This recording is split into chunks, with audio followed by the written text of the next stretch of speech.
નમસ્કાર, આપ જોઈ રહ્યા છો સંદેશ ન્યૂઝ અને આપની સાથે હું છું લખમા અને હવે તમામ સમાચાર વિગતવાર જોઈશું। અમદાવાદ સિવિલમાં લીકર પરમિટ કૌભાંડ જેમાં 3 આરોપીને કોર્ટમાં રજૂ કરવામાં આવશે। પોલીસ કોર્ટમાં આરોપીના રિમાન્ડની માંગ કરશે। કેટલાક સમયથી આ કૌભાંડ ચાલતું હતું તેને લઈ અને ઊંડાણપૂર્વક તપાસ પોલીસ દ્વારા શરૂ કરાશે। પરમિટ માટે મેળવેલા નાણાં જમા કરાવ્યા જ ન હતા અને કોના ઇશારે રૂપિયા રોકડમાં લેવાતા હતા તેને લઈને પણ તપાસ કરાશે અને આજ મુદ્દે સંવાદદાતા કશ્યપ અમારી સાથે જોડાઈ ચૂક્યા છે। કશ્યપ, શું છે અપડેટ આ મુદ્દે?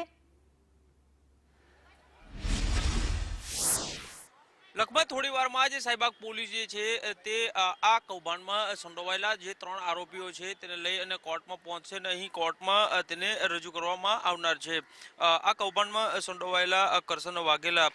નવીન ડાભી અને વસંત નીનામા છે તે તમામ 3 આરોપીને લઈ અને સાઈબાગ પોલીસ છે થોડી વારમાં અહીં પહોંચશે અને તમામ આરોપીઓના રિમાન્ડની માંગણી પોલીસ દ્વારા કરવામાં આવશે, કારણ કે પોલીસે આ ગુનામાં તેની ધરપકડ તો કરી લીધી છે, પરંતુ આગામી તપાસ માટે થઈને આ રિમાન્ડની માંગણી છે તે કરવામાં આવશે ને કેટલાક એવા મુદ્દા છે કે જેના જવાબ હજી સુધી પોલીસને મળ્યા નથી। આખરે આ જે રોકડમાં નાણાં લેવામાં આવતા હતા તો તે કોના ઇશારે લેવામાં આવતા હતા, આની સિવાય અન્ય કોઈ સંડોવાયેલું છે કે કેમ, સાથે જે નકલી રિસિપ્ટ આપતા હતા તો તે કઈ રીતે બનાવી હતી અને જે કમ્પ્યુટર કબજે કરવામાં આવ્યું છે તેની તપાસ જે છે તે પણ પોલીસને કરવાની બાકી છે અને આ તમામ મુદ્દા સાથે રિમાન્ડની માંગણી સાઈબાગ પોલીસ દ્વારા કરવામાં આવશે। સૂત્રો તરફથી માહિતી એવી મળી રહી છે કે 5 થી 6 દિવસના રિમાન્ડની માંગણી સાઈબાગ પોલીસ દ્વારા કરવામાં આવશે અને ત્યારબાદ બંને પક્ષને સાંભળી અને રિમાન્ડ આપવા કે કેમ અને આપવા તો કેટલા આપવા તે મુદ્દે કોર્ટ જે છે તે નિર્ણય કરશે, પરંતુ હાલ સાઈબાગ પોલીસ દ્વારા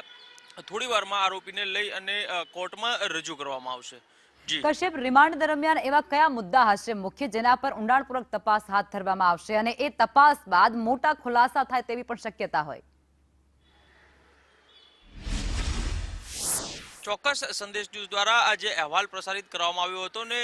સમગ્ર તંત્ર જે છે તે હવે હરકતમાં આવી ગયું છે અને હવે પોલીસ કેસ થયો છે અને પોલીસ દ્વારા તપાસ જે છે તે શરૂ કરવામાં આવી છે। પોલીસને હજી સુધી એ જવાબ નથી મળ્યો કે આખરે આ જે કૌભાંડ આચરવામાં આવતું હતું તે કોના ઇશારે આચરવામાં આવતું હતું, કારણ કે આ જે કર્મચારીઓની ધરપકડ કરવામાં આવી છે તે ક્લાસ 3 કર્મચારી છે અને તેની એટલી હિંમત નથી હોતી કે તે આ પ્રકારે નકલી રિસિપ્ટો બનાવી અને આ કૌભાંડ આચરીને નાણાં ઘર ભેગા કરે, જેથી આ સમગ્ર કૌભાંડમાં કોનો ઇશારો છે, કોની રહેમ નજર છે તે મુદ્દે પોલીસ છે તે તપાસ કરશે। સાથે જ આ નાણાં જે સગે વગે કર્યા તો તે નાણાં ક્યાં ઉપયોગ કરવામાં આવ્યા છે,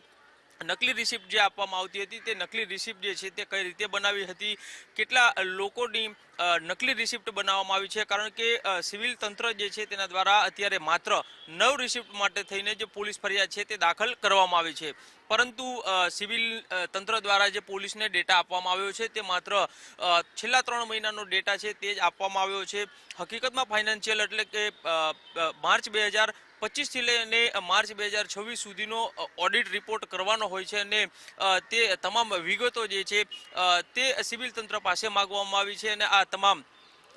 રિપોર્ટો જ્યારે સિવિલ તંત્ર દ્વારા પોલીસને સોંપવામાં આવશે અને ત્યારબાદ આ કૌભાંડનો રેલો ક્યાં સુધી પહોંચે છે,